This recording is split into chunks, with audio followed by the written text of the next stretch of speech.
Hello and welcome to the all new, all different number one comics podcast, episode number 55.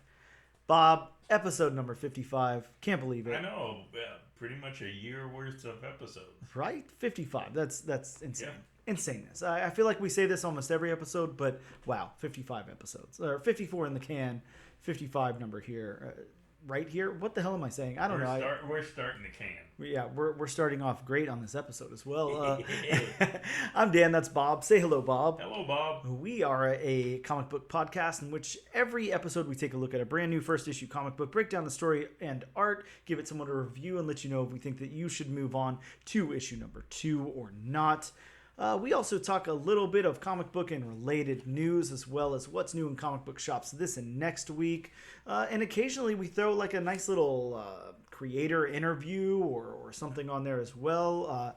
We do have an interview at the end of this episode with part 2 of Steve Ekstrom's interview, who is currently producing John Carpenter's The Fog comic book. So be on the lookout for that at the end of the episode. But Bob, tell them what we're covering this week. So today we're covering from IDW Comics, Saturday Morning Adventures, Dungeons and Dragons. Yes, we're getting nerd on a nerd episode.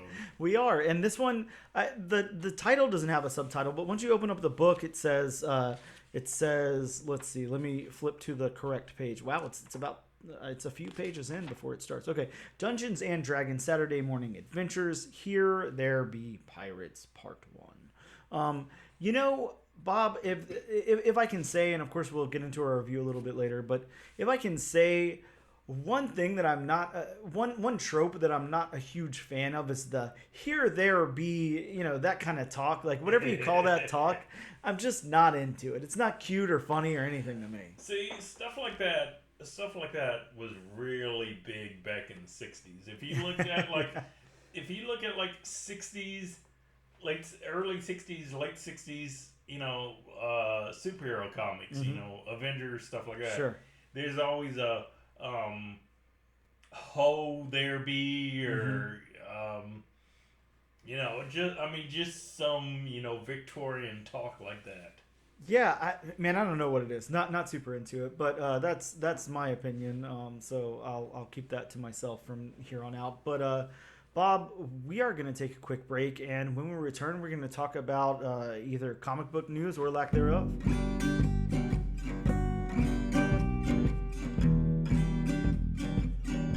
And we are back with episode number 55 of the all new, all different number one comics podcast. Bob, news. It's time for the news segment. As you know, as we have discussed already, there's not a whole lot of news. I actually news light. Yeah, all of my news sites are reporting nothing really.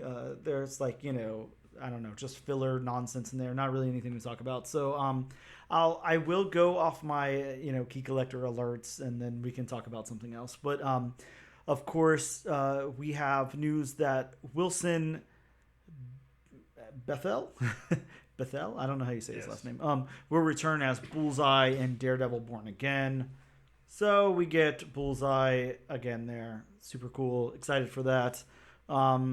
We also got the announcement that the second part of Season 2 of Invincible will debut on Amazon Prime on March 14th.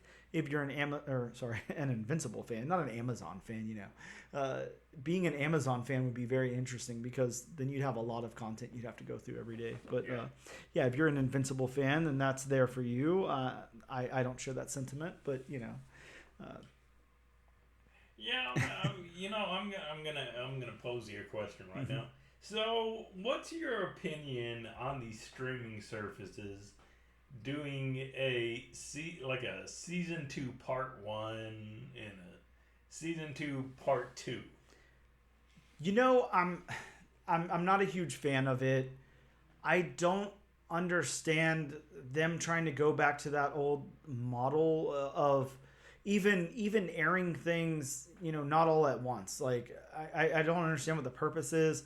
I know Disney Plus tried it for, the Marvel shows that were coming out week to week and stuff, and it doesn't work anymore. We're spoiled by streaming services. Like, whatever it is, just drop the whole damn thing and move on, Mm-hmm. Like, that's what works. Then you can watch it at your own convenience. A lot of people, like me included, I've got like one day a week where I can sit down and watch, some stuff. And if you don't drop everything, then guess what? I'm not going to watch like 30 minutes or an hour of something and then move on and then next week go back to it and stuff. I don't have time. Sometimes I have time to sit there all day and watch TV, randomly, like once every 2 months or something. And then the rest of the time I don't have any time to do that at all. So, I don't know. It's just inconvenient for me at this point.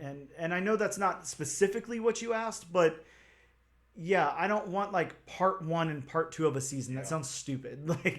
Just give me the whole thing. Yeah, and then the fact that, part 1 and part 2, I mean, it's going to be, if there's an 8-episode season, of course it's going to be divided up into 4 episodes. Sure. And there's going to be like 3 or 4 months at least in between. It's kind of like, just release it weekly. Yeah, I don't see why not. I don't see what the purpose of this is. I don't know how that's helping anything. Even from a financial standpoint, I don't see what it could, gain. Like, I guess the only thing I can think of is that how they're keeping up with the demand. Are they doing half of the season, doing the work on that, and then releasing it, and then doing the rest of the work while that's airing, and then coming out with the next part. I don't know, but yeah, I'm not interested in it either. If there was a show that I was really following that was doing that, I think that would turn me off a little bit. Gladly, like I said, I mean, not to say anything about anybody who likes Invincible. That's totally fine. I just don't. I'm not gonna watch it. I tried to watch a couple of episodes, and it's not my thing at all. So I'm not into it. I won't be watching this, but. If that's what you're into, then I guess you get part 1 of season 2 and then, part 2 of season 2 on March 14th. So good for you. We got the announcement that Scout Comics, their comic book Distorted from last year, has been optioned to a TV series by MPE, whatever MPE is. So Bob, I know I have a couple of copies.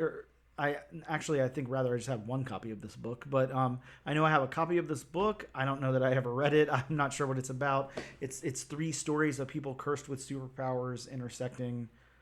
Don't know much about it. Sounds like a cool, TV show. Sure, why not? I could get down on that. I don't know how many people have a copy of that book. I don't know how many were printed, but I can imagine a whole lot from Scout there. Looks kind of like an all-ages book, too, so we'll have to see about that. And again, that's really all the news that I have. There's not a whole lot to talk about this time. Bob, but you did have something that we could discuss here on air. I'd love it if you don't mind bringing that up. Well, actually, before I did that, I just want to... put out in the ether a little piece of news which I just let you know about, that Mark Strong has been pegged to play Carmine Falcone in the Penguin series. Yes, so Mark Strong, and as you said, he pretty much already played that character in Kick-Ass, so... Mark Strong, a very good actor. Yeah, very strong actor. Ooh, pun intended, right? But yeah, sounds like he'll pull it off well, so... Yes. No worries there. The Penguin series sounds like it's going to be good. I might give it a shot. Yeah, we'll see, right? Yeah. I guess as long as it's not as dark as that Batman movie, then maybe I'll attempt to watch it as well. There'll be a scene where the Penguin's just walking slowly on a platform. There you go, a black screen and everything. I like it. So yeah, So the list that I let you know about, it's award seasons. Mm-hmm. And it certainly is. You have the Golden Raspberry or Razzie Awards, which we both know is for the, bottom rung of anything movies. I mean, you have picture, director, actor, actress, supporting actor, supporting actress. And... I mean, 1 or 2 of these will be comic book related. I mean, for the most part, they aren't comic book related, but I figure since, this does have to do with comic book news, I figured I'd bring it up. And news is so light, why the hell not? So, the nominees for Worst Picture are The Exorcist Believer, which I didn't watch. But I believe it, Bob, because I've heard lots and lots of bad things. I haven't watched it either. I've heard that too.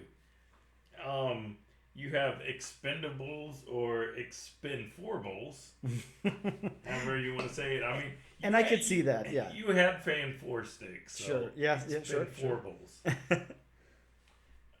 Then, sorry.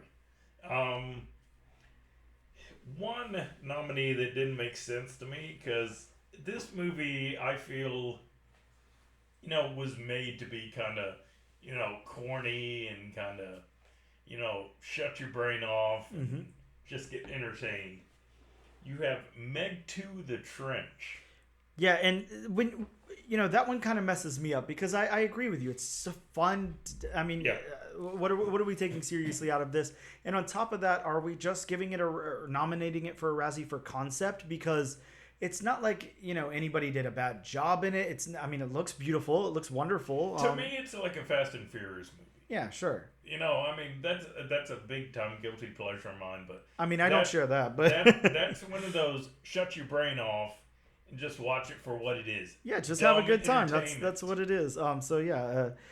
It's like you think about some of the past, like big Razzie winners, like Catwoman and stuff like that, and there was big problems with that movie. It wasn't just like a concept that film snobs didn't like. There was a lot more to it for it to get that nomination. So yeah, very interesting. The last two rounding out the list, you have Shazam: Fury of the Gods, which Dan has not seen. And will not see, to lay that out on Front Street. Personally, I thought it was okay. Didn't think it was great. Didn't think it was horrible. I just thought that it was okay. And again, same thing that. Well, I can't say same thing because I disagree with the concept. I think it's a dumb concept, but not a poorly made movie. Probably, most likely not a poorly acted movie, not a bad script, just something that film snobs don't particularly like is why it's probably on that list. And I'm not defending the movie. I hated Shazam 1. I won't see Shazam 2 based on that. And I really don't like Zachary Levi either. But, do I think that it deserves a Razzie as like a badly made or acted or whatever movie? I don't think so in that regard. No. And rounding out the list, this one, to me, I haven't seen the movie. Probably not going to see it. But to me, this falls in the category of the Meg 2. You have Winnie the Pooh, Blood and Honey. And yeah, we know why it was made. Yeah, exactly. Was this made to be a campy horror movie because Winnie the Pooh went in the public domain? Yes, absolutely. Is this trying to win an award for Best Picture or anything? No, Hell no. no. Like, it never was a contender for that. So it doesn't have any big budget or big actors or makers or anything behind it. So why are we nominating it for a Worst Picture award? And of course it's going to be nominated for Worst Picture award because how much money was actually spent on it? It's almost like I feel that if you went onto YouTube and somebody recorded their kid's 3rd birthday party and then they said, well, this is the worst picture of the year. Of course it is. Yeah. It wasn't meant to be considered for like a Academy Award. Technically, if you're getting technical, that's pretty much all a movie is. Exactly. Yeah, so I'm not sure. I think there should be a little bit more of a criteria here. Maybe pick from movies that submitted to the Academy Awards or something. Maybe pick films that are supposed to be made seriously. Yeah, exactly. We're talking about dumb, fun action and horror movies and things like that. They're not going to be the Best Picture of the year. Yeah, sure. Yeah. I'm sorry. I love Jason Statham as an actor, but his movies are not going to be Shakespeare. Absolutely They're not going to produce Shakespeare. No. I don't see Jason Statham winning a Best Actor award from the Oscars, but that's okay. Now, Bob, wouldn't you put your foot in your mouth if next year a movie was announced, a Shakespeare biopic with Jason Statham playing Shakespeare. God, I will eat crow. I will eat so much crow on it. But, I mean, Jason Statham movies, action, explosions, sure. Yep. You know, car chases, stuff like that. Yep. And I'm sorry, one film that was not on here that I think deserves it, The Flash. Yeah, I can agree with you on that, especially if we're putting Shazam on the list. Now, for the full disclaimer, I did see Shazam 1. I really did not like it. I would say I hated it. I also saw The Flash, and I did not see Shazam 2. But to put that in perspective, I think, The Flash and then Shazam 1, both bad movies in my opinion. I think they were really, really bad. And then throw on top of that, of course I don't like Zachary Levi much as a person either, but he's definitely not on the same level as Ezra Miller, who is a human garbage can, So, yeah, I mean, shit, why did we not put The Flash on this? It was a terrible movie. It was terribly made. It looks horrible. I mean, why did we have Meg 2 on there? Which looks wonderful, Meg 2 had some great special effects. The first Meg has become one of my favorite movies. It's a wonderful movie. I remember seeing that opening week in theater. I loved it. Yeah. It's very interesting what they go with. So, but again, we're dealing, when dealing with film snobs, I guess you get film snobbery. I don't know how you pronounce that word, but you got more? Yes. Keep it going. To go to worst actor, you have Russell Crowe for The Pope's Exorcist, which I heard The Pope's Exorcist was I've heard bad things as well. You had Vin Diesel for Fast X. Sure. Which I do think Vin Diesel kind of phoned it in on this one. Again, Fast and Furious movies, one of my guilty pleasures, but just to me there was no chemistry. How many times did you count him say the word family? Oh, he says that multiple. That's a good drinking game. There you go. Every time Vin Diesel says family, take a shot. Oh man, you'd be wasted. Just don't drive. Yeah, please don't. You have Chris Evans for Ghosted. Okay. I actually never saw Ghosted. Yeah, I don't know much about Ghosted. Chris Evans, a pretty good actor though. Yeah. Interesting. He is. Again, Jason Statham, Meg 2, The Trench. Sure. You got to take Jason Statham at face value. I agree, but apparently that Academy doesn't. Yeah. And then you have Jon Voight for Mercy. First of all, I didn't know Jon Voight was still acting. Yeah, likewise. How old is Jon Voight at this point? 70? I don't know. Stole for time. Yeah, okay. Well, fair enough. Alternately, depending on how long this goes, I might jump into the actual Academy Award nominations very, very quickly after we wrap up the Razzie one. So Jon Voight is 85 years old. 85. Wow. Okay, I was way off. He's at least 15 years older than what I said. Yeah, I knew he was probably pushing 80s. I just didn't know he was that old. Jeez, and he's a contender for worst actor. Wow, can't believe it. Worst actress. One of the nominees is kind of surprising considering who it is. You have, starting off the list, you have Ana de Armas for Ghosted. Yeah, and when you told me that, I was very, very surprised because I figured it would be Ana de Armas for Blonde, which, holy shit, I mean, how is that movie not on this list? Maybe it came out in 2022, I don't know, but wow, that was a interesting fever dream that I had there. But yeah, sure, okay. Then you have, I haven't seen all the list through the previous years. This is the first Razzie list I've seen in a while. But I have a feeling this next actress frequents them quite often. Okay.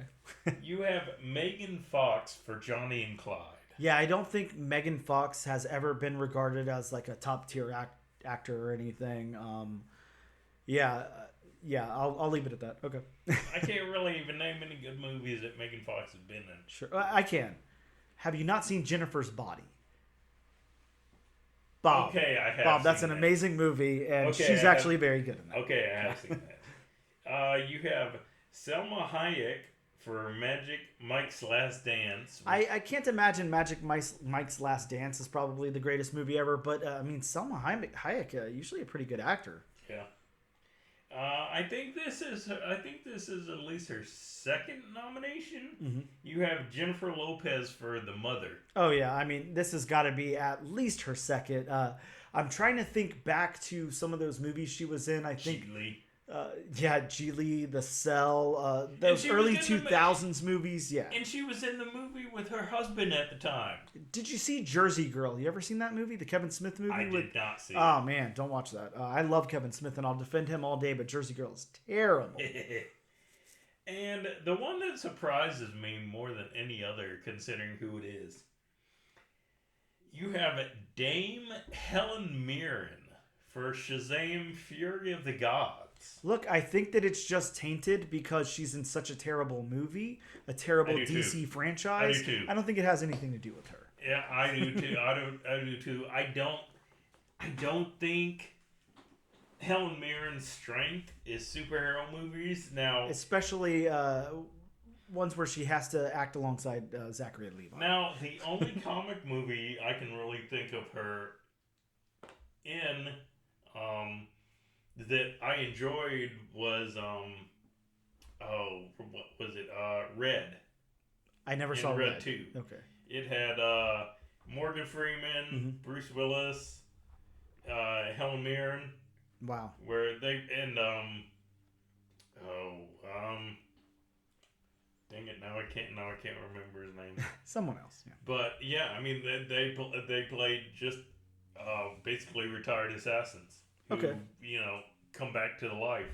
Sure. Wow. So we have worst supporting actress.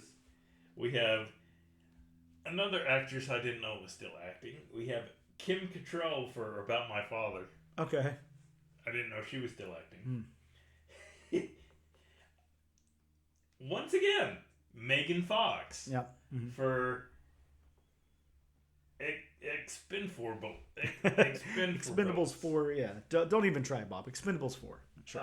You had Biling for Johnny and Clyde. Mm-hmm. Now I kind of got to watch Johnny and Clyde just to see. I guess so. I guess we should see it. You have Lucy Liu for Shazam! Fury of the Gods. Mm-hmm. Sure. Just a tainted movie. Let's just say that. Another one who's kind of a bigger actress. Yeah. And then you have Mary Stuart Masterson for Five Nights at Freddy's. Okay, it's Five Nights at Freddy's. Mm-hmm. If you know what it's based off of, you know the movie's not going to win any grand awards or anything. Yeah, and I saw that movie only because my niece is like really really into it, and she came over one night and wanted to watch it, so we put it on. The movie sucked, but I'm not a Five Nights at Freddy's fan. I obviously didn't grow up with that. I'm much older than that material, but I don't think she was bad in it. I think it was just a dumb movie. Now the lead actor, he was pretty bad. Yeah. Then you had, there's a few categories left actually. Mm-hmm. Worst supporting actor, Michael Douglas for Ant-Man and the Wasp: Quantumania. Now, okay, I mean, Michael Douglas. Do you think that was another bad movie effect? Well, possibly, but also, I mean, personally, Michael Douglas doesn't do it for me. Something about him, he's got this tone I'm just not a huge fan of, and I think he falls flat. I think in the late 2000s or whatever you want to call this, the 2020s, the 20, I don't know how you say that, but yeah, I don't think there's a place for Michael Douglas really anymore. I think you could put anybody else in that role and it would have been a little bit better, but I think something about him just kind of turned me off from that performance as well. Okay. Better than Zachary Levi? Oh yeah, way better than Zachary Levi. You have Mel Gibson for Confidential Informant. Never saw that movie. Yeah, who likes Mel Gibson at this point? Another. Hey, person. I thought he was good in the John Wick limited series on Amazon. Yeah, you're a John Wick fan though, so. This is true. This is true. You're biased. Another Ant-Man and the Wasp: Quantumania. Quantumania. Bill Murray. Okay, sure. Whatever. I mean, it's Bill Murray. No, he's fun. He's camp fun. Whatever. Yeah, exactly. You have a guy I've never heard of, Franco Nero, as the Pope, the Pope's exorcist. Yeah, probably some, relatively unknown actor. And then you have Sylvester Stallone, Expendables. Who's expecting Sylvester Stallone to... Okay, whatever. Sure. I mean, take a low hit, I guess. Yes. Low-hanging fruit. Then I'm going to read this worst screen couple just because I think one of the nominees are kind of... it kind of tickles me. Mm-hmm. Worst screen couple. Any two merciless mercenaries Expendables. Okay. So, just pair up anybody. Sure. Anybody in that movie. Yeah. Sure. Why not? Any two money grubbing investors who donated to the $400 million for remake rights to The Exorcist. I kind of agree on that. Yeah. I don't think The Exorcist needs to be remade. No. Have any more films about it. No, please, can we be done with The Exorcist at this point? I mean, The Exorcist was a great movie for its time. If you like it, sure. I enjoyed it. Anna de Armas and Chris Evans, who flunked screen chemistry for Ghosted. Yeah, again, we don't know, but sure. Selma Hayek and Channing Tatum for Magic Mike's Last Dance. I believe it. I'll go ahead and say I believe it. I don't know how much substance can be in Magic Mike. This is true. And then you have Pooh and Piglet as bloodthirsty serial killers. Winnie the Pooh, Blood and Honey. Again, the lowest hanging fruit, possible. Take that movie for face value. Yeah, sure. It shouldn't be included on this list. Sorry. I mean, we're probably based on that. We're probably going to see a Razzie next year for the Mickey Mouse. Yeah, the Steamboat Willie. Yeah, stuff. Horror movies. Sure, of course. Either one of them. Mm-hmm. Since there aren't multiple ones coming out. You have worst prequel, remake, ripoff, or sequel. Ant-Man and the Wasp: Quantumania. Interesting. The Exorcist Believer. Mm-hmm. Expendables. Mm-hmm. Indiana Jones and the Dial of Destiny. Mm-hmm. I definitely thought it was better than Kingdom of the Crystal Skull. Yeah, I mean, that's easy to beat, Did we sure. need the early scene with a shirtless Harrison Ford? No. No, I don't think anybody wanted that. And then Winnie the Pooh, Blood and Honey. And my question here is, okay, sure, most of that list is fine. You put Ant-Man and Quantumania on there. I think, again, we have the film snobs who want to hate the MCU, sure. How the hell, again, number one is Flash not on there? Well, I guess it's not a sequel or whatever, but Shazam 2, I mean, come on, that's got to be a way worse movie than Ant-Man and Quantumania. I actually, was able to watch Ant-Man and Ant-Man and Wasp: Quantumania. Now, looking at a sequel to Shazam, I had no interest whatsoever. Well, it's kind of funny that you say that, and I'll bring up a category. Later there's two categories left. You have worst director, Rise Frank Waterfield for Winnie the Pooh, Blood and Honey. Mm-hmm. Again, like I've said, yeah. Take it for face The value. lowest hanging fruit on the list, sure. You have David Gordon Green, The Exorcist Believer. Mm-hmm. You have Peyton Reed, Ant-Man and the Wasp: Quantumania. Mm-hmm. You have Scott Waugh for Expendables. And then you have Ben Wheatley, Meg to the Trench. Again, I don't know why this movie's even on here. Yeah, it makes no sense, clearly. Wow. Just watch it for what it is. And, I Googled this really quick just to look while you were talking about it. Bob, do you want to guess the budget for Winnie the Pooh, Blood and Honey? $20,000. $100,000. So $100,000. Definitely the lowest budget of any movie on that list. But I would like to point out that it grossed $5.2 million. So suck it, Razzies. They're making a lot more money than you. Yeah, I mean, they definitely Right? made their money back. Yeah, exactly. And then some. Yeah, so to think that there won't be a sequel to that, go screw yourself. You're getting a second one. Yeah. And then finally, worst screenplay. You have The Exorcist Believer. Mm-hmm. You have Expendables. You have Indiana Jones and the Dial of Destiny. Mm-hmm. You have Shazam, Fury of the Gods. Mm-hmm. And then you have Winnie the Pooh, Blood and Honey. I'm sorry. Again, where is the Flash? Yeah, I mean, God, what That a convoluted screenplay piece of was shit, bad. you know? Yeah, made no narrative sense whatsoever, and wow, and on top of that, we had to look at Ezra Miller twice the amount of time. So, yeah, whoever decided that was a terrible And person. then, I mean, you're shitting all over Ant-Man and the Wasp: Quantumania. Which was a good movie. But, you know, you don't have it for worst screenplay. I'd like to meet the guys who come up with this list. Again, Bob, you have those film snobs who only want snobbish films. Now, we've already hit, you know, our mark for news, but I do just really, really quick. We don't have to comment on every one of these or anything, but I do want to run over the Academy Award nominations for How many have we actually seen? Or sorry, the Oscar awards. How many have we actually seen? Well, that's interesting.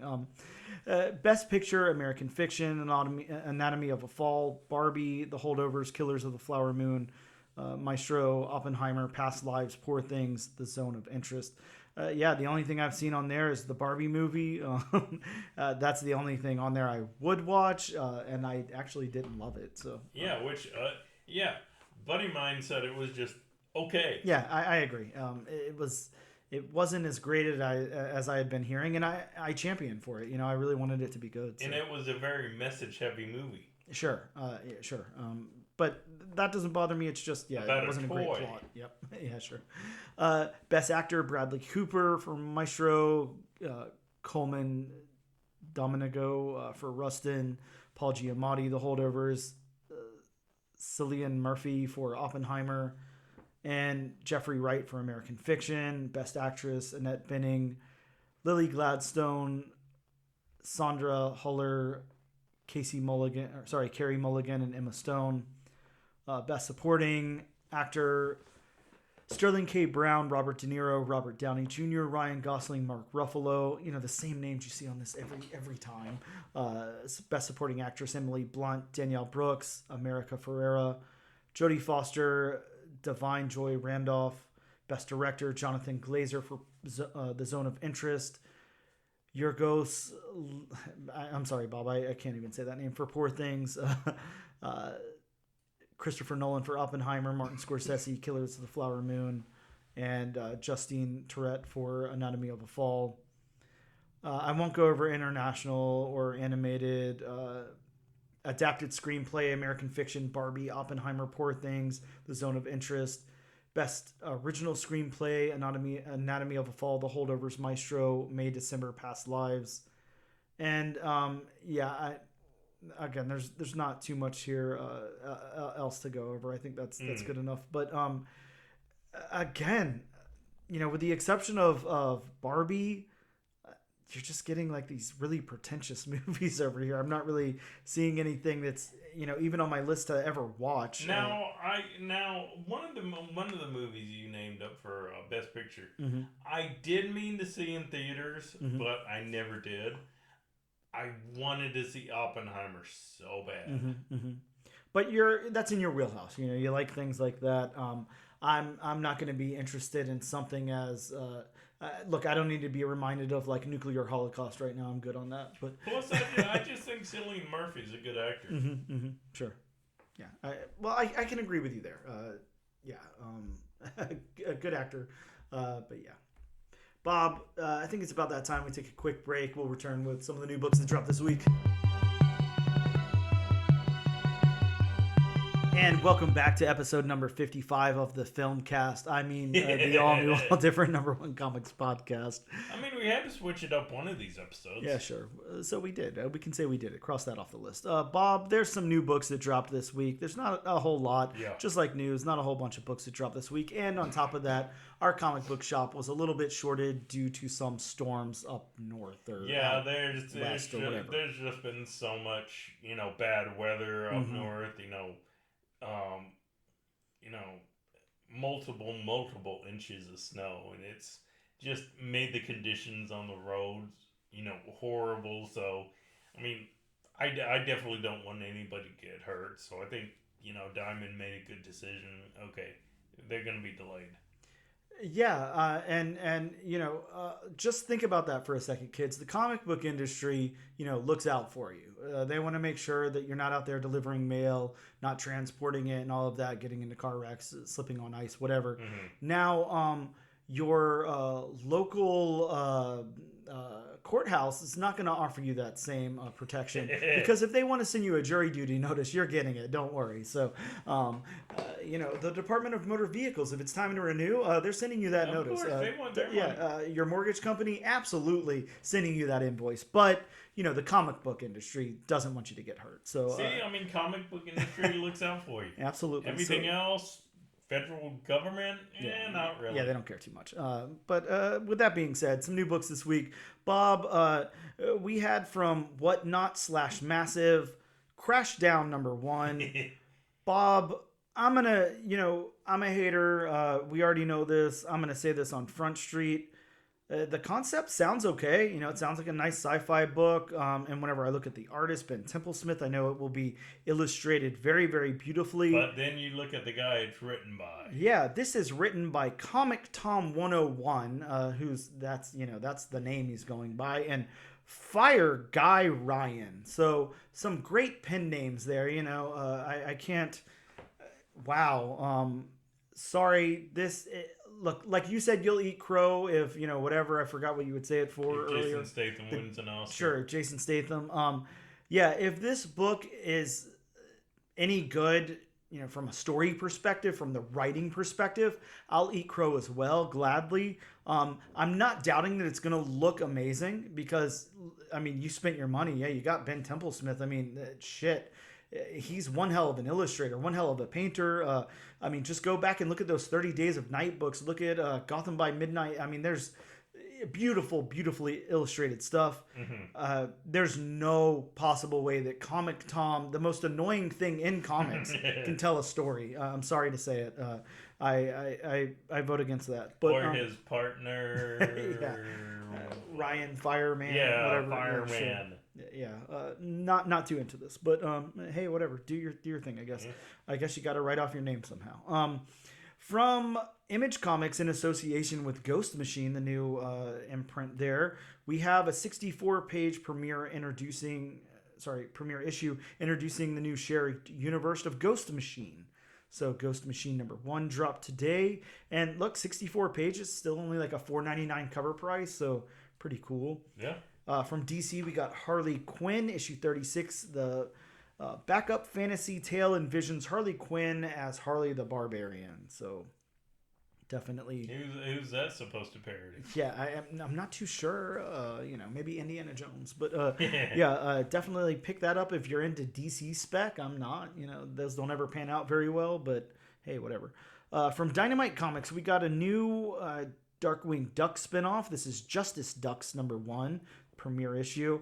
This is one of the books that was missing in our shop, Bob, so we got to go back and pick that up. But had some cool covers on this one. There was a cool negative space cover that came out and stuff. I'm sure it's fun. We both enjoyed that Darkwing Duck book, so I'm sure this is probably okay.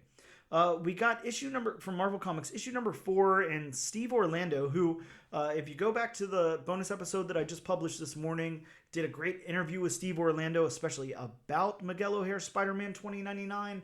So we talked a lot about that and his process on doing that and how he got the book and everything. But the penultimate issue, issue #4 of this is out today. It's got the first team appearance of the new Terror Inc.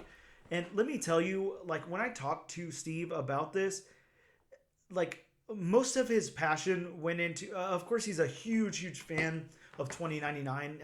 Ask the guy anything about 2099, knows everything about it, very well versed in it and everything like that. But also he was like, I love, Ravage 2099. I love this. I always wanted to see a Terror 2099 and I got to create one. He's a very big on Terror Inc. He really likes it a lot. So I think Terror Inc. is in good hands here in this Terror 2099. And I expressed to him, of course, in that conversation, how Man-Thing is my favorite character. And next week he's dropping the Man-Thing one. So he was like, all right, no pressure, I guess. And I said, dude, it's you. I know you'll nail it. So I'm not worried. But yeah, we did talk about that. Please check out that interview. From DC Comics, Penguin #6, The Origin of Batman and Penguin's First Encounter. Wow, Bob, their first encounter. I can't believe it. You sound so thrilled about it. So thrilled. From Marvel, back over to Marvel, another book that I'm super thrilled about, Bob. Power Pack Into the Storm. Yeah, wow, Power Pack. This brings back the original creator of Power Pack. A 5-issue series where the Power siblings take action when their friend Franklin Richards has a premonition of a galactic threat hurtling their way. Scary stuff. Also from Marvel, we got Punisher 3, the first appearance of Fearmaster, a female version of the villain. We got the resurrection of Magneto, a 4-issue limited series that resurrects Magneto after his death in X-Men Red all the way back in October 2022. Wow, Bob, that was a long time ago. Yes, it was. We also got Star Wars Thrawn Alliances #1, a book that I know you're excited about. Oh, yes. First meeting of Anakin and Thrawn, an adaptation of the 2019 novel of the same name. Bob, I picked up my copy. I don't know what the hell I'm reading, but I do have a copy of it, so... Just know it's Thrawn, written by Timothy Zahn. Well, That's all you need to know. Thrawn by Zahn. Thrawn by Zahn. That's the tagline. And lastly, again, a book that I didn't see at our local shop. I saw the regular cover, but not this one. We were supposed to have gotten X-Force 48, the John Cassaday variant that may or may not be a joke. We're not too sure, but I don't know. I didn't get my copy, so I'm sad. May or may not be bad. You'll just have to find one and see for yourself. Yeah, sure. With that being said, we're going to take another quick break, and when we return, we are going to break down this Saturday morning adventures, Dungeons and Dragons #1. And we are back with episode number 55 of the all-new, all-different #1 Dragons and Dungeons podcast. No, that's not right. Dungeons and Dragons. Nope. All-new, all-different #1 comics podcast. That's where we are. Sorry. Got a little confused there. It is Saturday morning, and I am on my adventure. Bob, let's talk about the book that we are covering today. That is from IDW Comics. That is Dungeons and Dragons Saturday Morning Adventures 1. Of course, with the subtitle inside, something about pirates. I don't know. Here, there's pirates everywhere. Bob, the synopsis from IDW reads, and it's a long synopsis. Some time has passed since the team's adventure in Waterdeep. Now, Dungeon Master is growing weaker with an unknown ailment. And while thoughts of returning home are never far from their minds, the team must save their mentor and friend. Sailing between planes and their spelljammer, the party finds themselves on the swashbuckling Sword Coast. With Vegger closing in and pirates blocking the way forward, can our heroes cure Dungeon Master before it's too late? Eisner-nominated writer David M. Booher and George Kambadais, that's what I'll go with, are back to kick off a massive plane-hopping quest featuring brand new locations and some very familiar faces never seen in cartoon form. So that's the synopsis. Bob, let's talk about the creators for a sec. If you're not familiar with David M. Booher, you are, because he did Boom Studios' all-new Firefly. He did Canto. If you remember Canto, he did all of Canto as the creator of that. He wrote on Joe Hill's Reign that Zoe Thorgood illustrated. So it was Joe Hill came up with the concept, I think, and then David Booher fleshed it out in story form, and Zoe illustrated.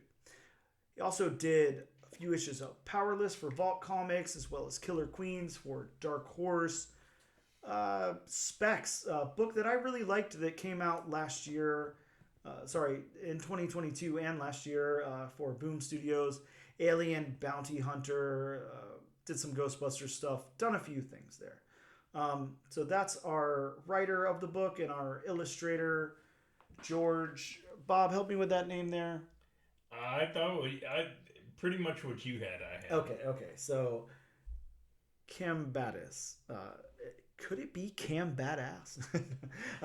Kambadais. So George Kambadais. That would be badass. Yeah, really.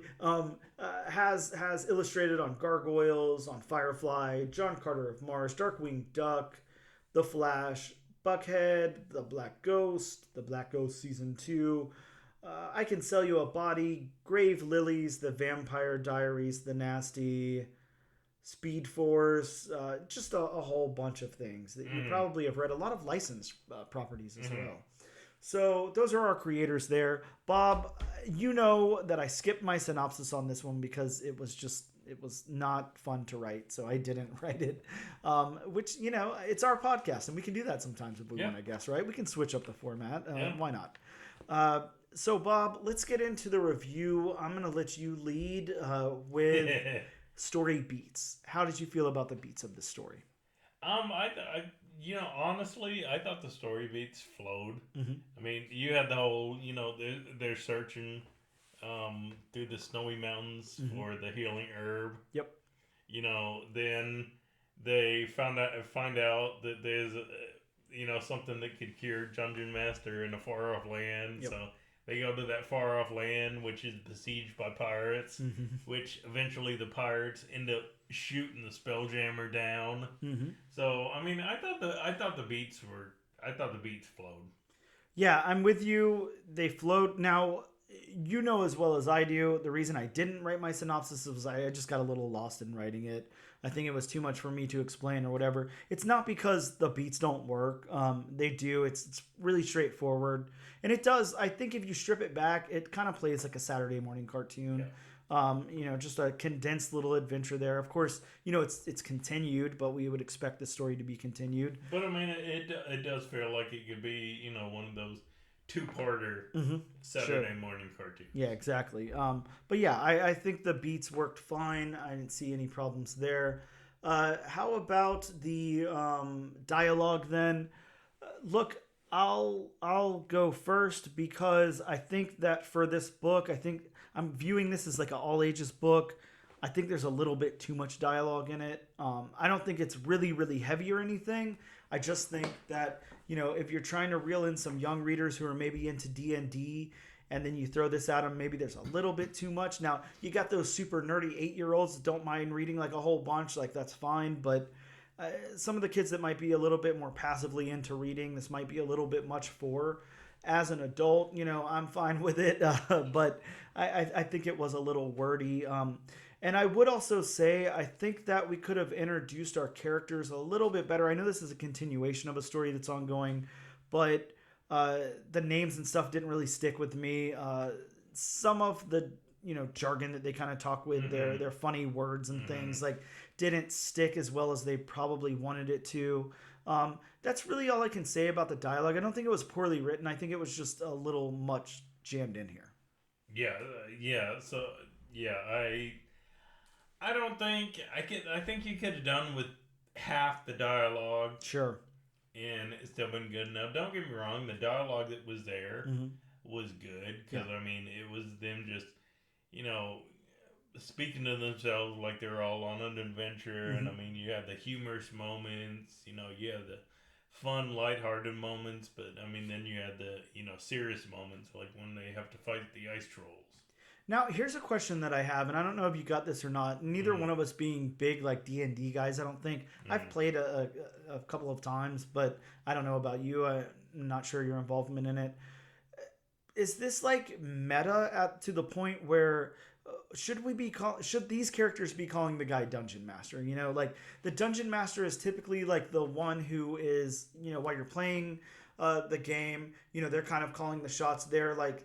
They're almost like, I don't know if you could equate it to sports, like they're like the referee of it or something. They're like, well, I just, and I started reading this comic and knowing what Dungeons and Dragons is, I just expected this to go from that world to the real world. Yeah. And show the kids actually playing the game. Sure. Because there's kids playing the game. You know, Dungeon Master, I mean, you got the guy who comes up with the story and all that kind of stuff. And Then you had the 5 or 6 classes. Mm-hmm.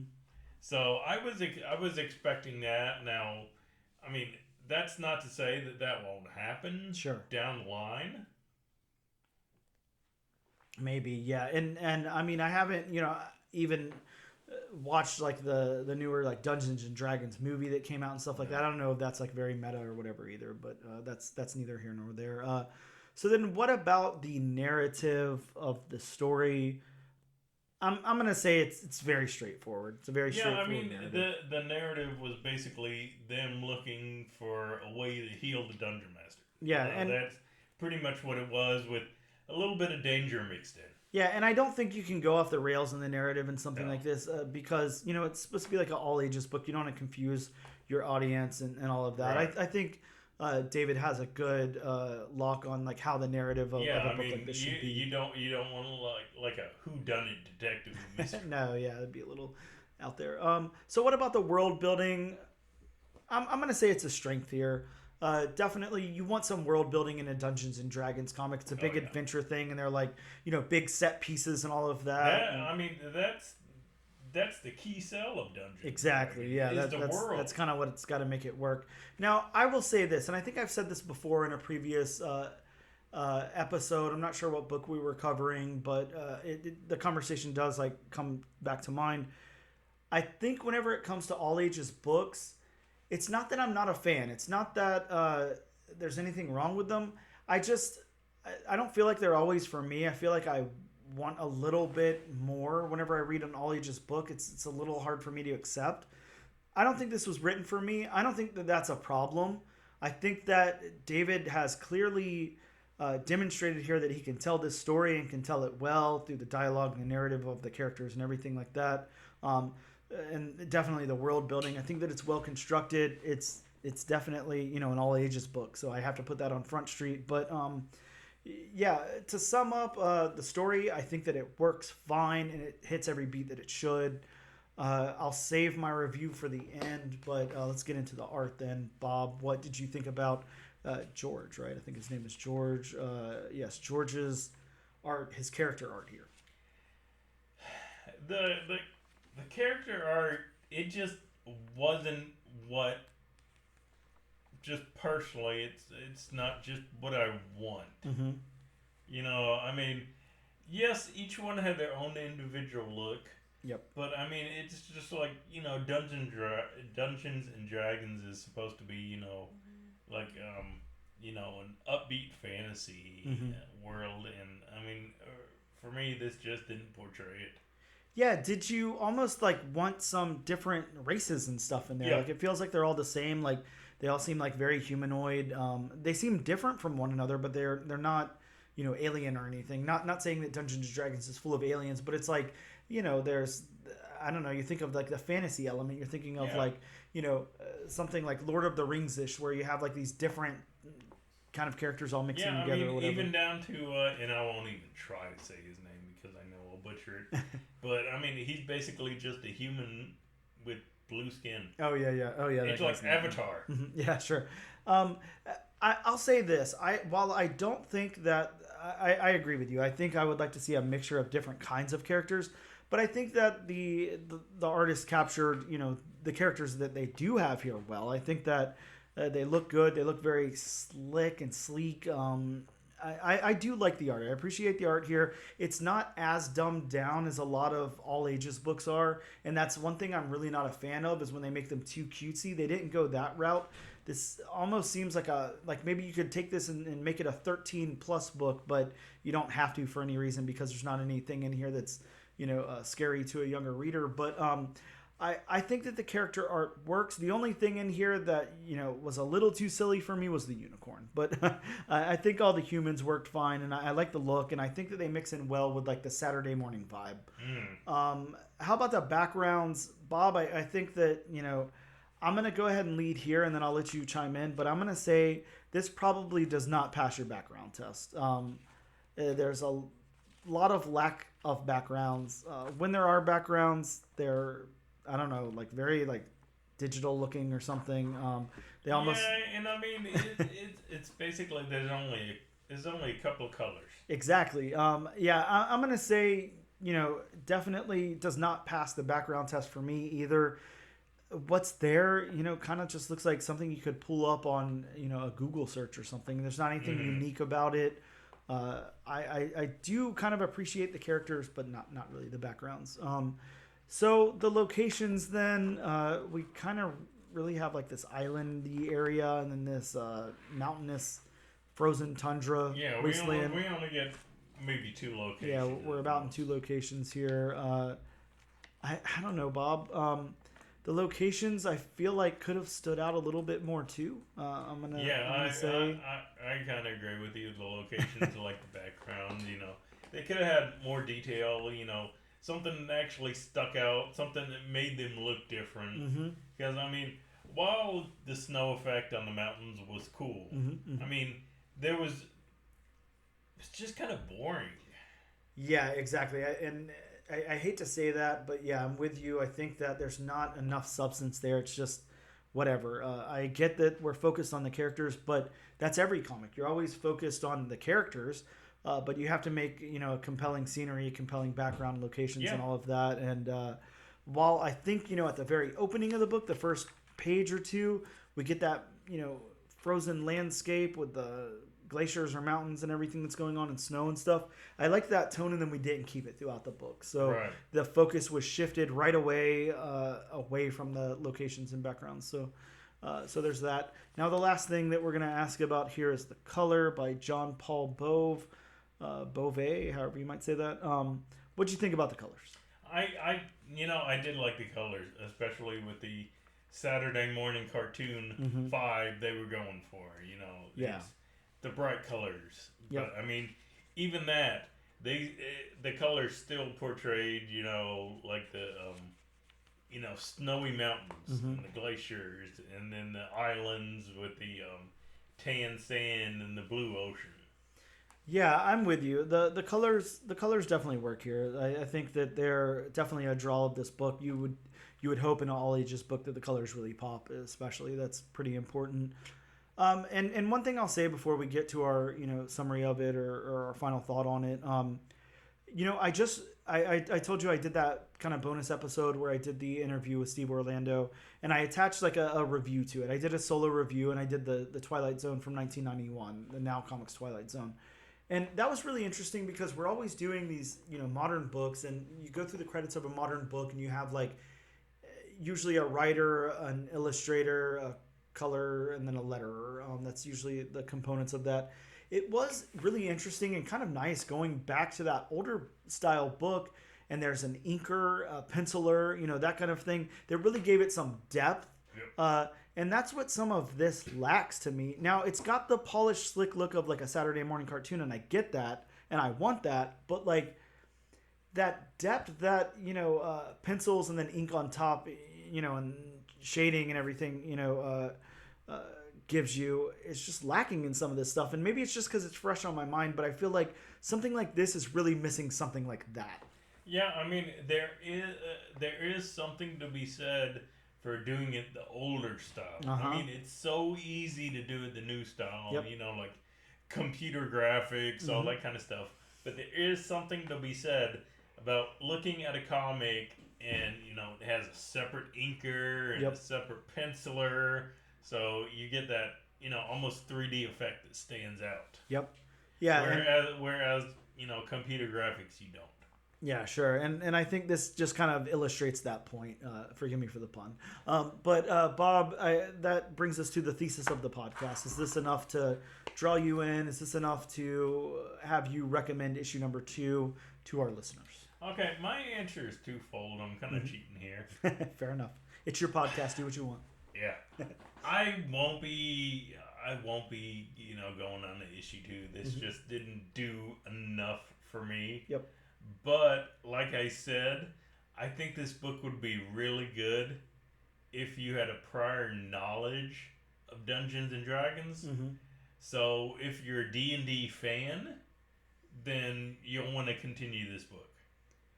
It's funny because I thought about my review, throughout this, and of course before we recorded when I was reading the book and everything, and when I tried and failed to write my synopsis. I think that David is a really good writer. I've read quite a few of his things. They're well written. Even an all ages book like Canto is written well, and I'm able to read that and everything. Like I said, before, I had a little disclaimer there where I said this book is not quite for me because it's an all ages book, and those sometimes are hard for me to get through, hard for me to be invested in, especially the characters.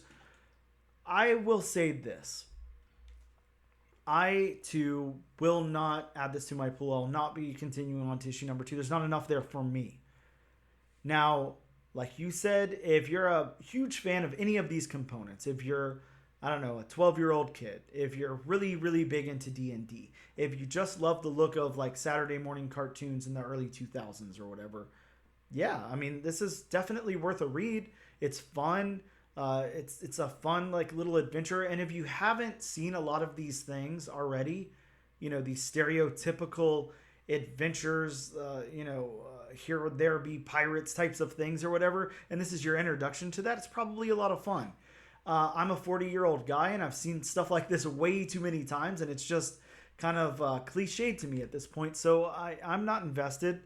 You might be. It's not a bad comic by any means. I think it's done well. It's just not for me personally. So I'm gonna leave that at the door there. Take your pick. If you're huge into D&D or any of those components, pick it up.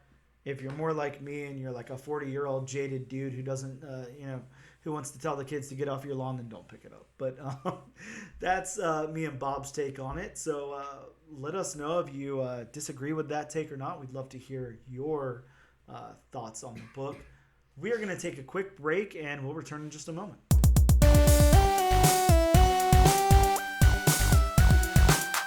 And here is part 2 of the Steve Ekstrom interview. Enjoy. So it's in that you see that a lot, and I think comics right now are at a turning point where people are really fickle with their money, and because economic constraints and things like that, you don't have people spending the kind of money they used to spend because they're either broke or they've moved on to video games or they've moved on to streaming content that they're consuming voraciously, and you have. I don't want to get into politics, but you have a mindset with your standard demographic that doesn't match up with the people making the books. Yes. And so people's personal stuff gets in the way of being able to buy a book. Yes, absolutely. And it's unfortunate. You have to be able to suspend your disbelief. And I think that polarization that we talked about prior to the show is affecting the market deeply and in a much more insidious, passive way than we've ever recognized. And while I'm not saying don't tell stories that are progressive, I'm saying that there has to be a balance in storytelling where you understand that there are people from all walks of life engaging this material. And that, yes, we want to give voice to people, representation matters. All those things are important, my kid's trans, so it's like I wrote before he came out as trans. He was non-binary, so I made an effort in one of my projects to make one of the characters non-binary and to try to normalize that person just for their own personhood, just for their existence in the grand scheme of our lives. It's not tab A slot B every day. It's there's complexity, and it's getting kind of, I'm babbling away into a tangent, but it's with storytelling and how to engage your readers, there needs to be the safety of good constructs, the safety of well-worn tropes or themes. But and that's, there's only, like, Shakespeare only came, like, I think they came up with like 8 conflicts that you can have in stories. So we have these time-honored things that are constructed into the things we make, but it's like, how do you take a cube and turn it on its side so it looks, it's still a cube, but it looks different? And that's what you're doing as a storyteller. And I think that when you have people telling, especially licensed content where we have to have approvals and you have to, make sure, again, you're not making tacos out of this hot dog stand, that you are focused on mainly just entertaining people. But it's weird. Like, I competed in Zuda. Do you know what Zuda was? No, DC had a web comics brand in like the mid aughts, like 2008, 2009. okay. It was a web comics engine that was kind of like America's Got Talent, or Okay. and people voted on it. Was, people voted on your comics. Mm-hmm. And I went through a hard time with that because I had this really cool concept. It was like it was Johnny West meets the Manchurian Candidate from outer space.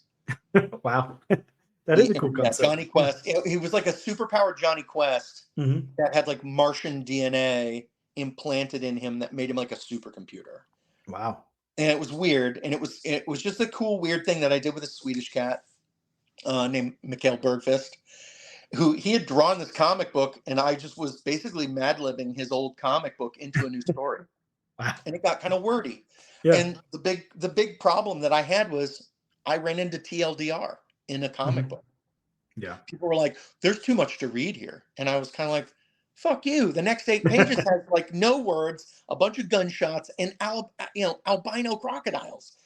Who cares? Yep. But there is a balance. I think Warren Ellis has a book about making comics, and like him and Grant Morrison can argue that an average comic book page can have anywhere between like 250 and 300 words on it. And you find comics now that don't even have like 20. No. Yeah.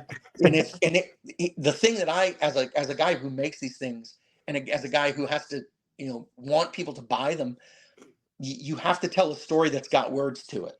Yes. And you can't have these deconstructed things that are so slow, and there's no movement because there's no story to read. Mm-hmm. That an average comic book in the year 2000 took 7.5 minutes to read. Wow. If you're and like it's still about the same, but if you're reading a book that you spend $6 to $8 on in 2 minutes, we failed you. Mm-hmm. We failed you as storytellers completely. And so I'm like I said, I'm gonna let you take a look at The Fog before it comes out. And I'm gonna Can't wait, by the way. Yeah, That's amazing. Yeah. And it's wordy.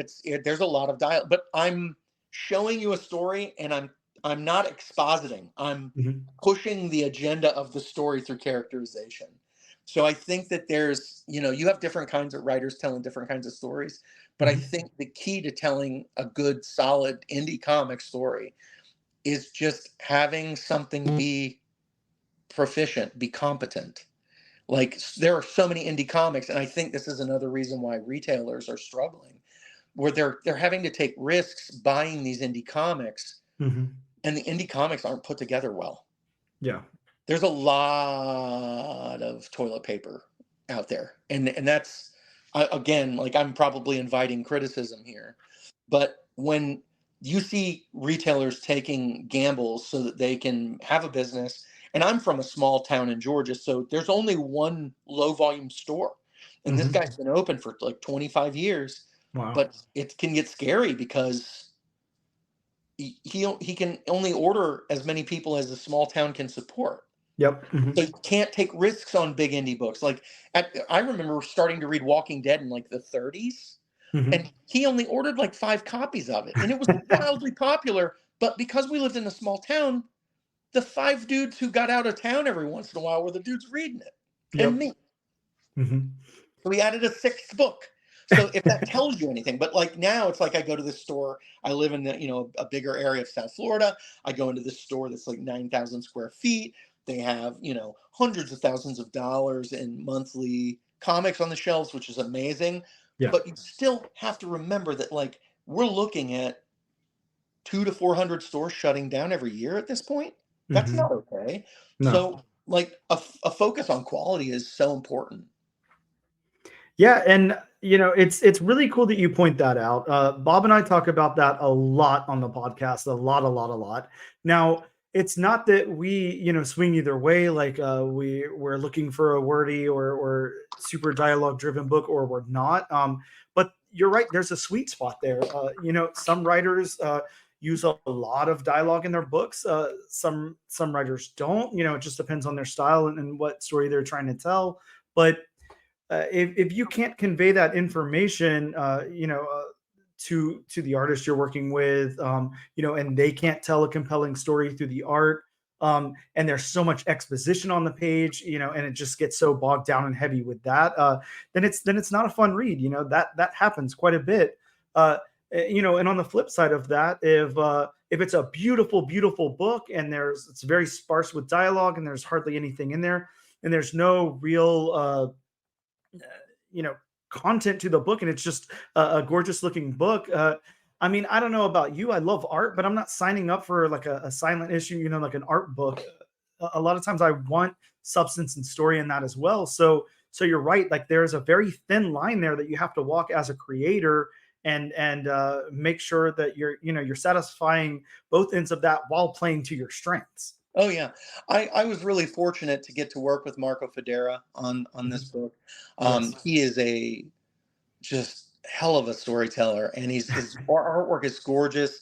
Like I tell a lot of people, and I this is lofty praise, and I've told Marco this himself. I'm like, you're like the Jim Lee of Italy, and that's what I feel like when I see his stuff, and it's just so gorgeous, and it evokes like Jim, it evokes like Stuart Eminem. It evokes like all these master artists, and he's just, doing his thing every month. And it's like, I can't wait for people to be introduced to his work more, because his work is stunning. So to have him kind of telling my story, we both are huge Carpenter nuts. I tend to I do full scripting. I'm not this Marvel method guy where I'm like letting the artist guess what I'm picturing in my head. So it's very framed out. I think very cinematically. I watch a ton of film and read a ton of books. And it's like I think in pictures. So it's so I can kind of cater to this guy's strengths. I've looked at his art before we started working together. So I could take the time and go, this guy's really good at X, Y, and Z. So let me make sure he has plenty of X, Y, and Z. Yes. And then I'll fill it up with dialogue. And then this is something I literally try to do in every comic book I ever write. I try to put a 9-panel grid into everything. Wow. as a exercise in sequential storytelling. And like, I find that there is a lot of people, there are a lot of creators who don't understand the key component of sequential art, which is rising action and falling action. The whole thing is that this is supposed to be working in the reader's brain. So panel 1 is a cop drawing the gun out of his jacket. Panel 2 is him kicking a door in. You understand that between panel 1 and panel 2, he's pulled his gun out and kicked that fucking door in. Yep. And you've got people that don't know how to do that. Yes. And they'll, like, I've read scripts from samples from people, or just things I've had to edit, where they're like describing movement in one panel. And I'm like, you can't describe that. Nobody can draw that. Nobody can draw a guy doing 3 things unless they do one of those panels from like the 70s where it shows like Spider-Man flipping in the background. And then there's like another version and another version, and they get darker and darker and darker and darker as you get closer. That's the only way you can do that. And it is frustrating, because again, I don't want to disparage anybody, but it's, I've studied these things for a long fucking time, and you want to tell people the best story you can tell them, and you can't do it if one of your cylinders on your engine is not pumping in unison with the other 5. Absolutely. Bob and I have done so many books, and I never want to be mean to any creators. Everybody is working hard and finding their groove and all of that. So I'll never, I'm not trying to call out anybody by name, and I won't say names of books or anything like that. But for the most part, we're overwhelmingly very excited about the books that we cover. We try not to do any research or anything. Like, we try not to even read synopsises. We just put like 4 random books on a wheel, of new number 1s that are coming out that week and spin. Cool. It's different. And then, we very openly, just break down the story and then the art and all of that. And, unfortunately, there's been a few times, there's been a good 5 or 6 where we just couldn't get into it for one reason or another. And a lot of times it's that disjointedness, that takes place. It's that you got a really strong writer here who's really telling a great story, but you're teamed up with this artist who can't convey that in the art, or vice versa, or whatever. And a lot of times when you're teaming somebody up, now take somebody like Tyler Crook, who's writing and illustrating his own book, Lonesome Hunters, The Wolf Child, that just ended recently, or the series proper before that. And obviously he doesn't have to do that with himself. He's taking it from all angles, and really putting that story out there, and it works. It fires on every cylinder. It's perfect. And yeah, that's interesting. Mhm. I've looked at books where you've had a writer, artist, Yep. and you either have a guy that is completely focused on all the moving parts, or Yes. you have a guy that's blinded by his Mhm. own work. And Yes. Yes. there's blind spots in all kinds of work when you have a writer artist, where Mhm. and this is a guy that's less experienced than, say, somebody bigger like Howard Shakin, or Yes. Oh, like yeah. somebody massive like that. Uh-huh. So this guy is learning, and it's like, you're like, hey man, we can't use this page because it's, there are technical issues with the printing or whatever, but you could change this and this to make these two pages work together, and then we can figure out something else. And there's lots of moments like that in indie comics where it's a learning process, and you Yes. have people that are, I mean, you can go buy any book by Peter David or Brian Bendis or whoever, the Stan Lee How to Draw Comics the Marvel Way book. You can read those books all you want, but the real way to get the experience, and that's really the only way you can do it, Yeah. is to learn how to make comics the hard way and make mistakes. My first story that I published in 2007, 2008, I have lettered it 6 times in over the 15, 20 years that it's been in existence.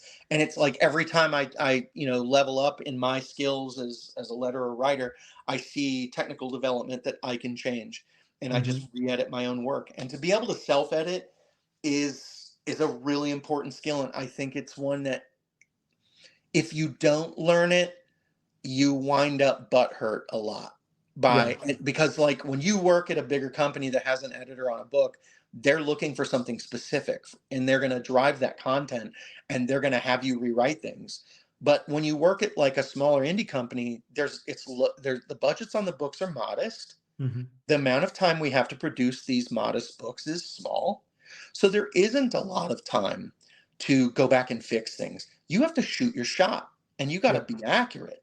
And there are times when, I'll get an email and be like, hey man, I need you to letter this book like in the next day and a half, so that we can get it to the printer. And sorry it's late, but somebody was late along the chain, because it's indie comics, and because everybody's hustling to pay their rent and eat and pay, their kid needs to go to the doctor or whatever. So there are all kinds of facets to these things that nobody sees when how the sausage gets made. Mhm. So Mhm. it's hard. And those books that you buy to learn how to do things, they're more about templates, and you should pay attention to those. Like, Yeah. you would be surprised how many people can't write a proper script. Mhm. Like, I write in full script, and it took me years to learn my process and looking at other people's scripts and Yep. things like that. But there are so many things in comics that only get better the more you immerse yourself and try. And I think it reflects in the work, and I think that's where you see people graduate. Like Marco Federa, I was blessed to get to work with this guy, and he agreed, to work on this for a set amount of money because he was a Mhm. Carpenter fan, and because I let him read and he was, oh, I love this, and I was just like, I love you, and it was just kind of did we just become best friends? Yep, and that kind of thing. And we get to work with a guy that worked with me on Soko, Emilio Leche, a fantastic colorist. And then I'm lettering the book, so I get to self-edit, Yep. and so I get the book on both ends. I get to hand it to somebody who draws it. I get to kind of look over his art with him. If there's something wonky, we pull it. Then the colorist gets it, and sometimes there's color corrections, and I get to kind of say, hey man, this person's hair is blonde in this thing, and you got it brown. And then or we'll lift something out with color by coloring over something that didn't seem to fit or had like wonky texture or proportion to it. And then I get to letter it, and then I get to trim my own work and make sure that I'm not inundating you with like exposition. Like, that's the biggest thing I hate as an editor and as a writer, is that there are a lot of people in writing period who do, so I went to the store today, and then the character 2 says, oh yeah, you went to the store, what did you get? And it's like, that is so unnecessary. Yep. And like, it's like the scene from 40-Year-Old Virgin where they're in the light and she's like, "What are you doing?" He's like, "What are you doing?" And it just goes back and forth like that. And it's a waste of your time. It's a waste of Hmm. you only have so much space in between all these panels and this beautiful art. Make everything count. Yep. So sorry, Yeah, I get and off my soapbox. I sound no, like a you're fine. lunatic creator. You're good. You're good. I mean, that's look. If nothing else, that's what the people are tuning in for. They definitely want to hear the process. That's very important to a lot of our listeners. We do have a lot of at the very least, at the very lowest level, aspiring creators. I've spoken to quite a few of our listeners who say, "Hey, I'm trying to get into comics. I'm trying to learn how to write comics, or I'm trying to illustrate, or even letter, things like that. Next time you interview a creator, can you ask them this and this?" So they Sure. really do love to hear all of that stuff that's out there. It's definitely much appreciated. Usually, that's on my list of questions that I ask. Do you have anything to say to aspiring creators? But yeah, and if you do, please feel free. But The main thing I would tell you is that if I had to tell anybody anything, it's learn to drive the car before you think you can drive the Ferrari around. Learn to drive a car. Mhm. Learn how to do things in a simple manner before you think you can do something elaborate, because you're just setting yourself up for failure.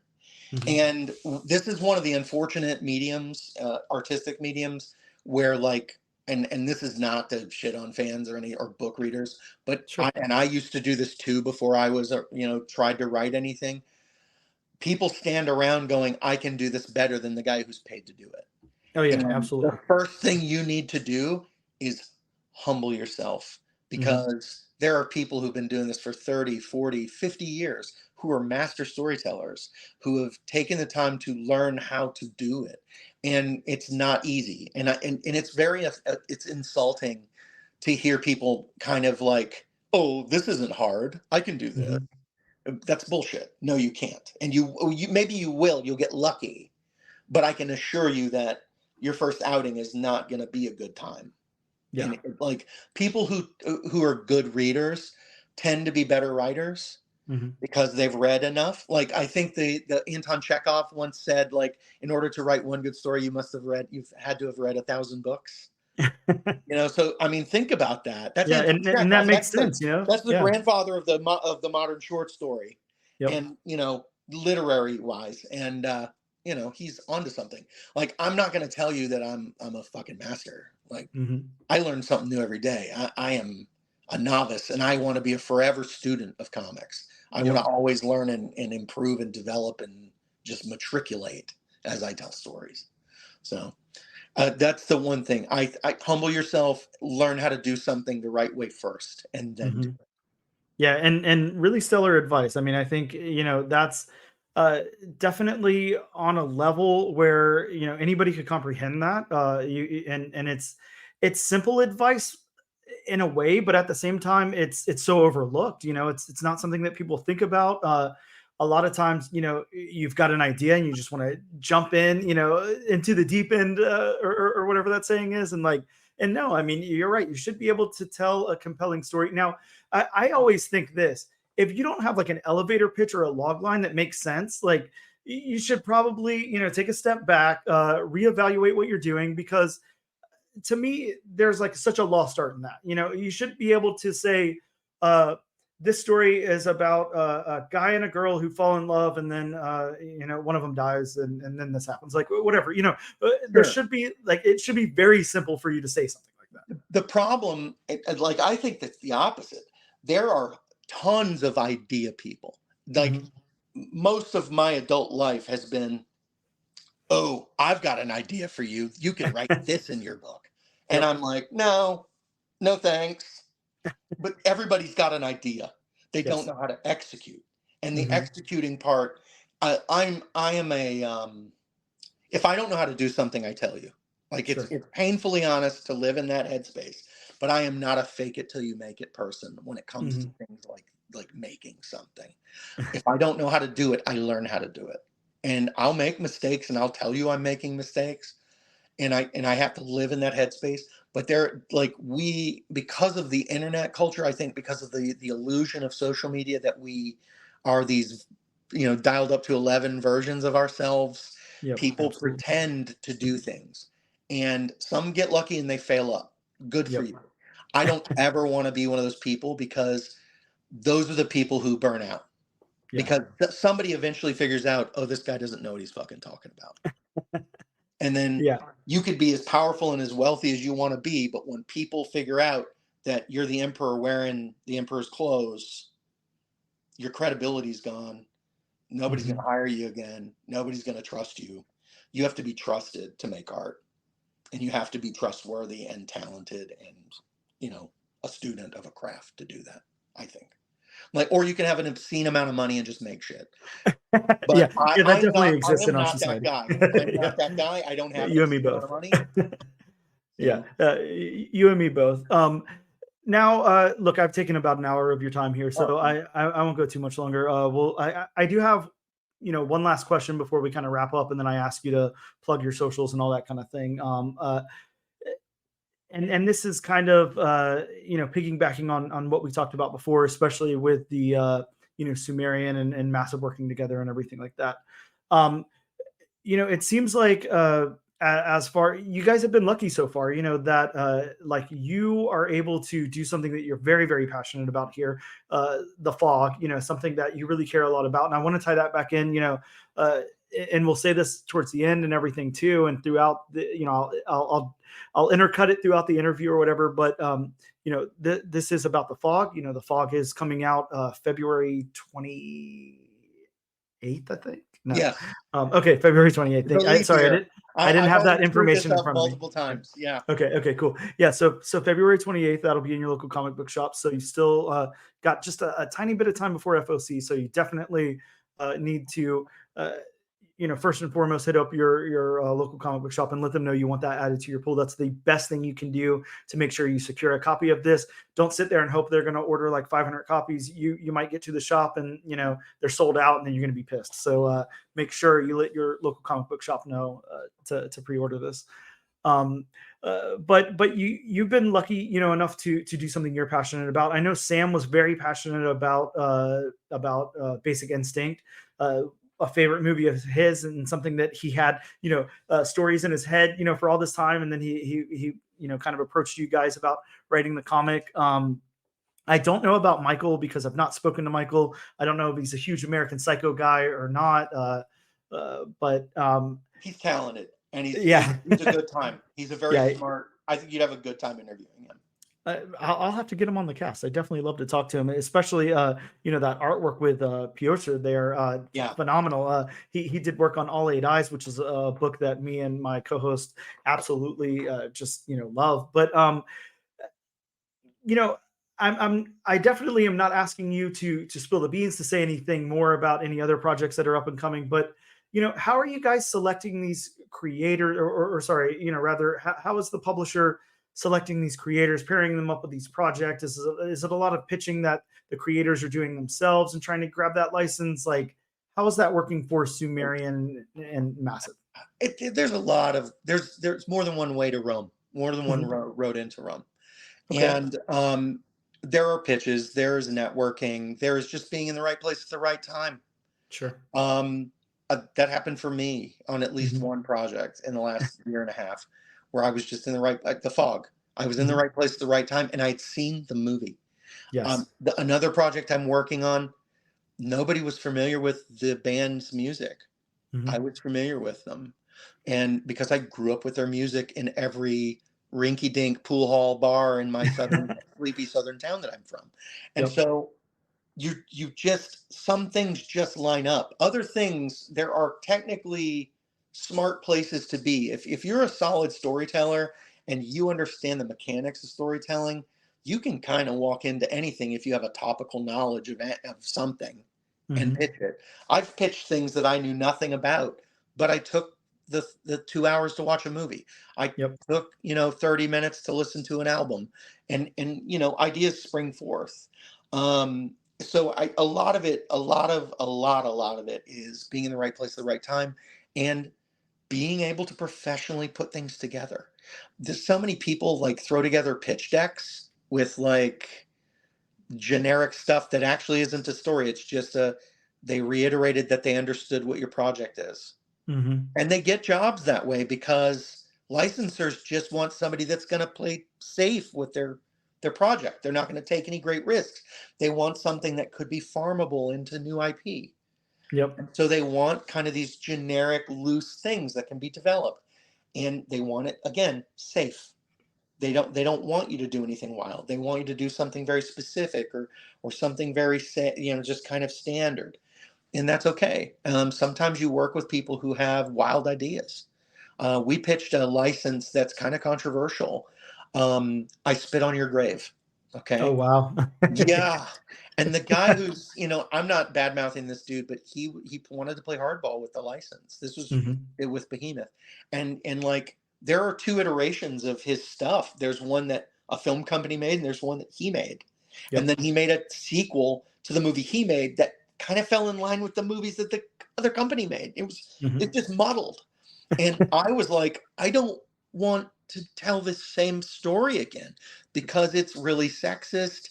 It's mired in all this controversy. What if I elevated it and did something completely different?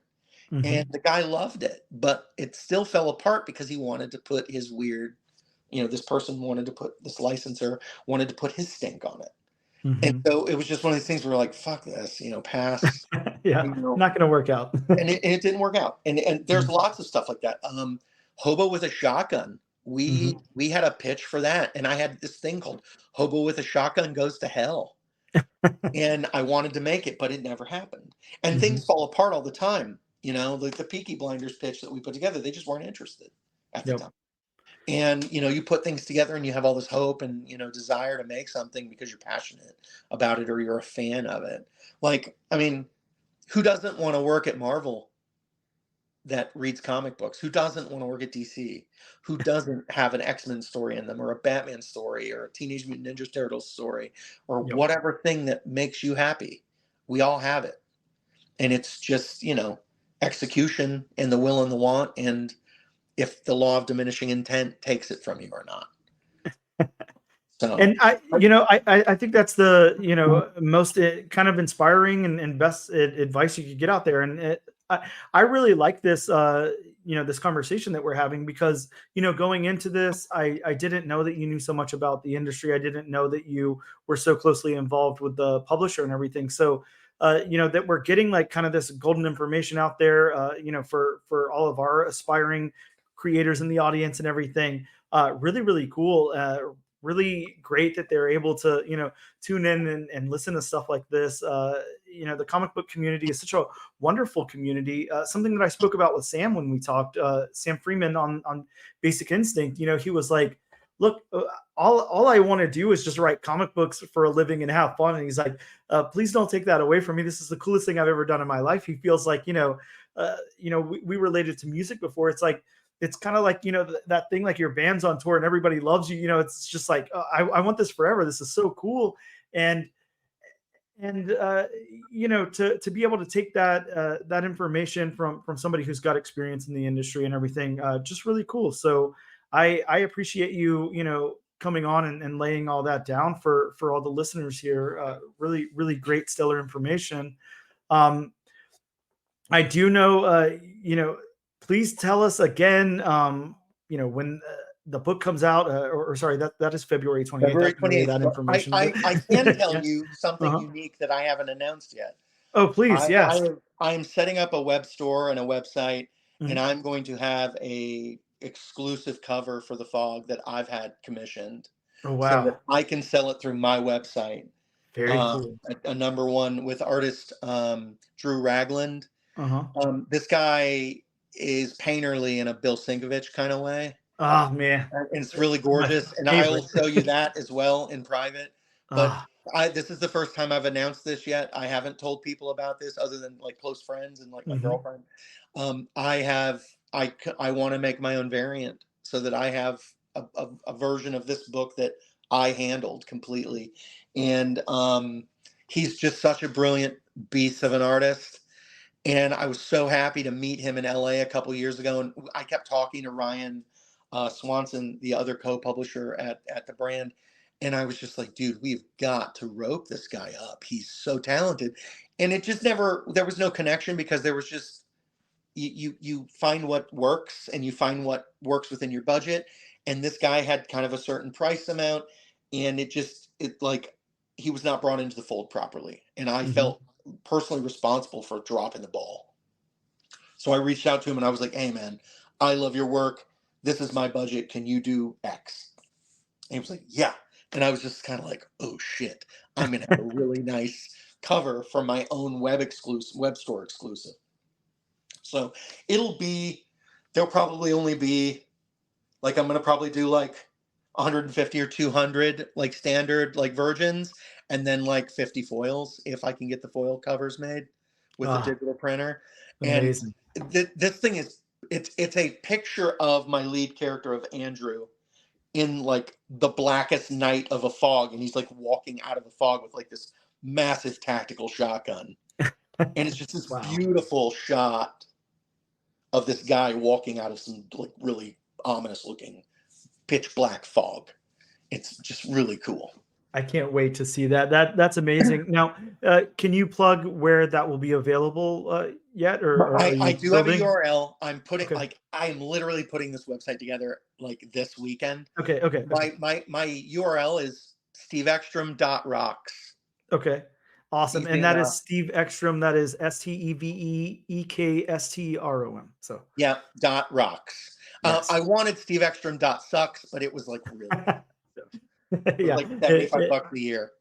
Understood. I remember band in high school. We got a URL that was free, and it was our band name .iscool.net. So oh, that's amazing. yeah, You know, I saw like I was on GoDaddy, and like my girlfriend was like, "What do you think of this?" And I was like, I don't want this. I don't want that. I had a very specific goal in mind. And then she goes, "What do you think about Steve Ekstrom rocks?" And I was like, "I'd rather have Steve Ekstrom sucks." Because it's like Primus sucks, you know? Yep. And I was like, let's just make fun of myself, because if you can't handle that, you know, what can you do? But it was just a cute, funny thing. So it'll look cool on a business card, on a banner.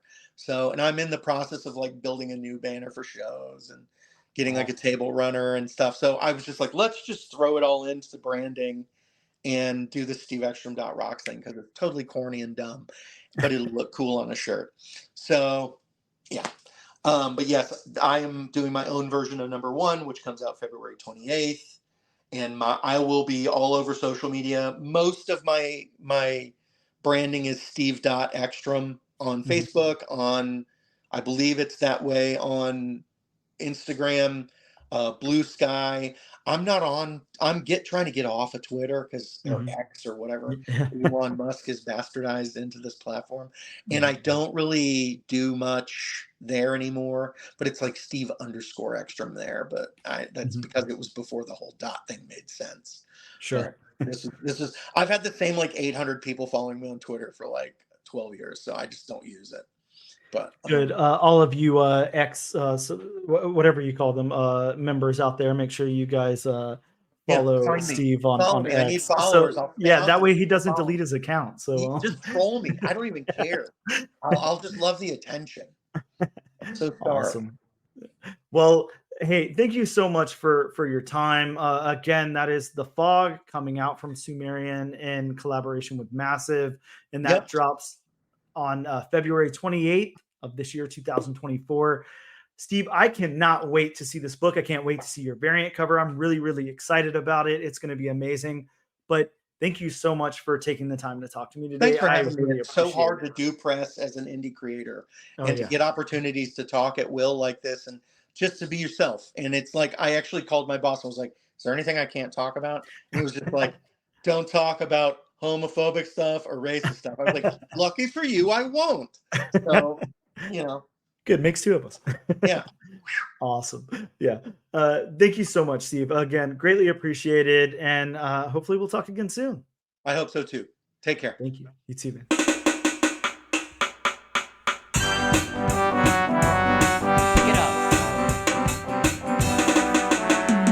And welcome back to episode number 55 of the all new, all different #1 Comics podcast.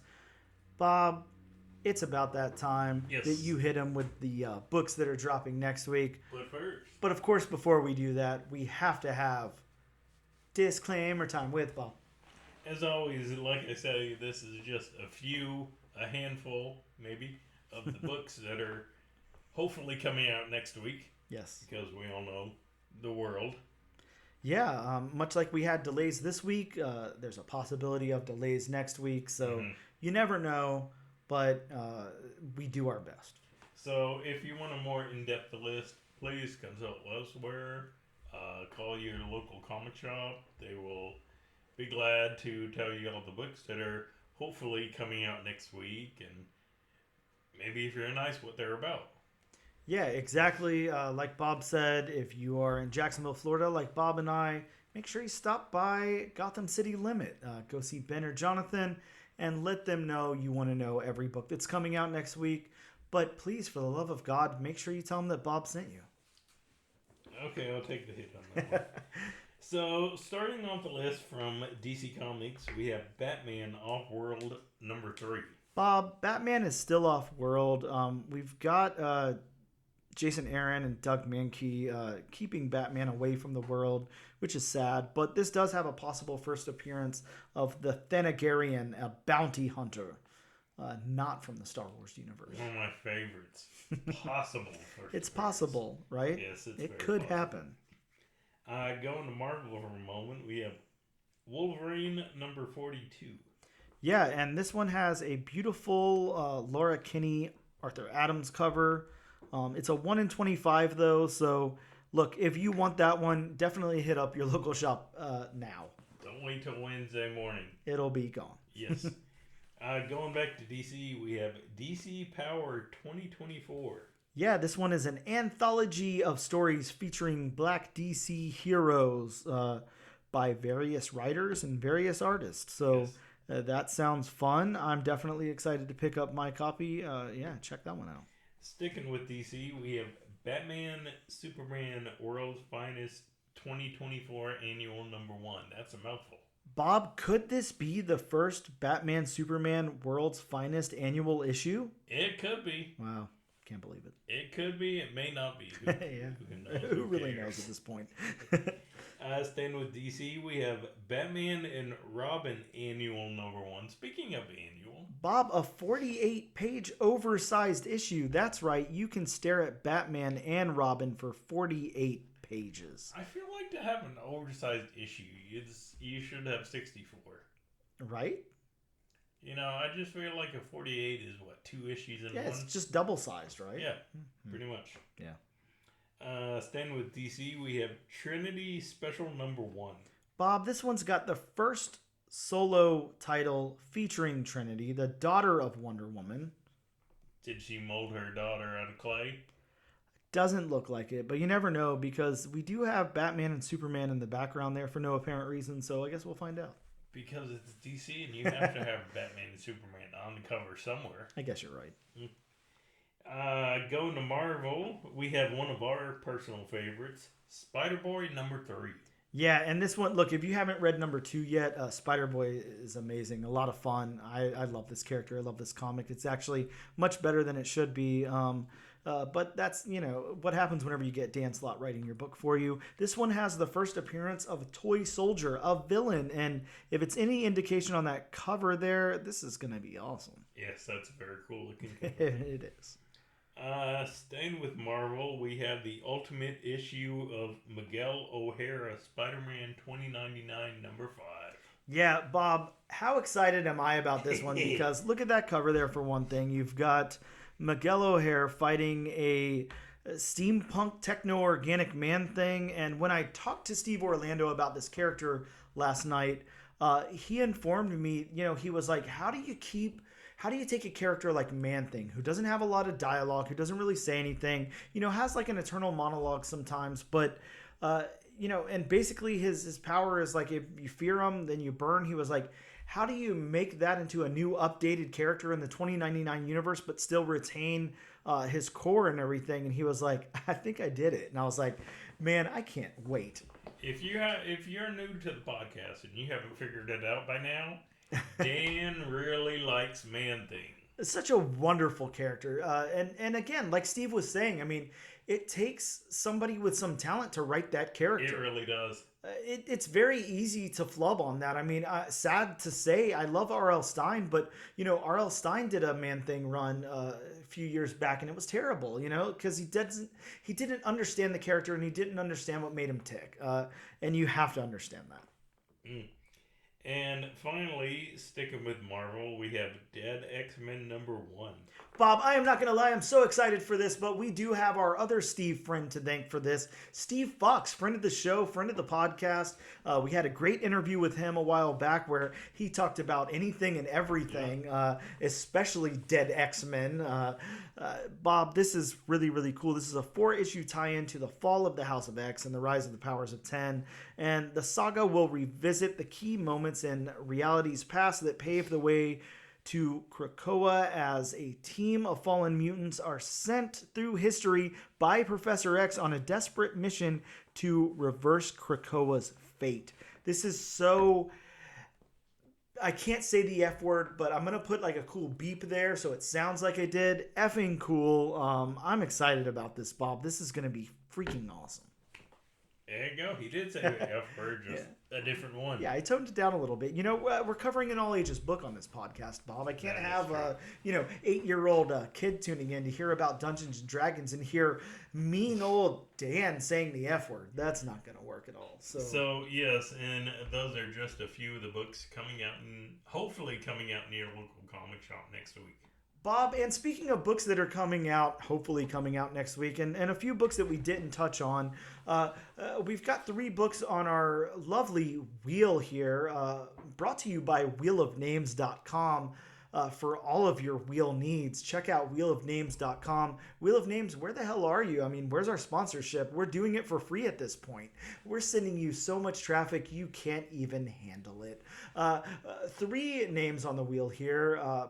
Kid Cudi presents Moon Man, issue #1. That's right, Kid Cudi, the rapper, has a comic book coming out. We've got Dynamite Comics, written by Greg Pak, Lilo and Stitch, one of my favorite Disney properties of all time. Lilo and Stitch, a lot of fun. So we're getting a comic book adaptation. And then from Ani Press, we have Jill and the Killers #1. So 3 books here. I'm going to spin on the wheelofnames.com wheel and see which one it lands on. Bob, get excited because looks like we are covering... Bob, wow, I mean... I've got to turn the computer here so you can see how close it was. It has landed on Lilo and Stitch, so we will be covering that. But look at how close we were to Kid Cudi's Moon Man. I mean, it was right there. It was neck and neck. Lilo and Stitch got the win, so that's what we'll be covering next week. Make sure you guys tune in for that. But until then, please check us out on social media. Bob, they can use the hashtag all new all different nation to be entered in our weekly comic book giveaway. You guys can check us out on Instagram at ANAD_1 Comics Podcast, on X at ANAD, NO Comic Pod, on TikTok at ANAD_1 Comics Pod, and on wow, YouTube under the Comic Book Channel. You just said slow down a little bit, right? Check us out on YouTube under the Comic Book Channel. Thank you guys so much for tuning in, and we will see you next time.